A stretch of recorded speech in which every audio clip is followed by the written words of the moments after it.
Allah. Saya siap eksperimen.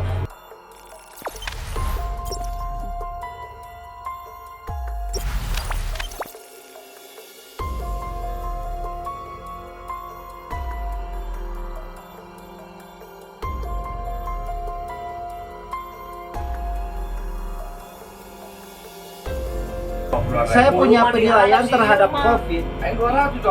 Gak ada yang namanya COVID. Sekalipun ada COVID, bahkan ada orang yang meninggal karena COVID atau orang sakit karena COVID, saya mau eksperimen. Saya akan pegang orang tersebut, saya akan pegang mayat tersebut.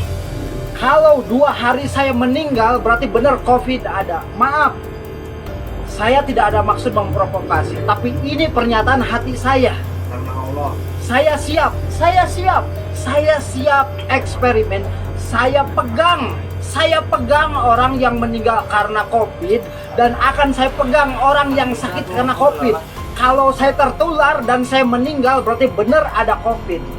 Apabila tidak ada, teman-teman yang melihat video ini yang bisa menjawabnya.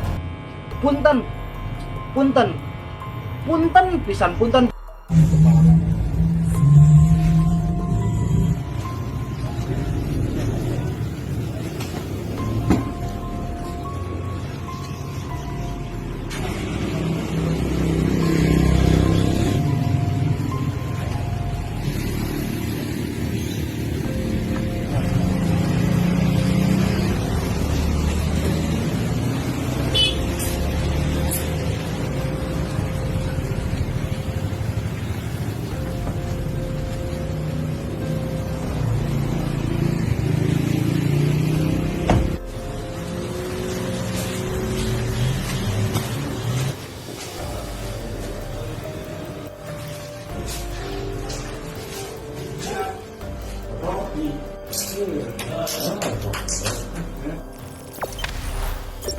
Jangan lupa subscribe, share, komen, dan like ya.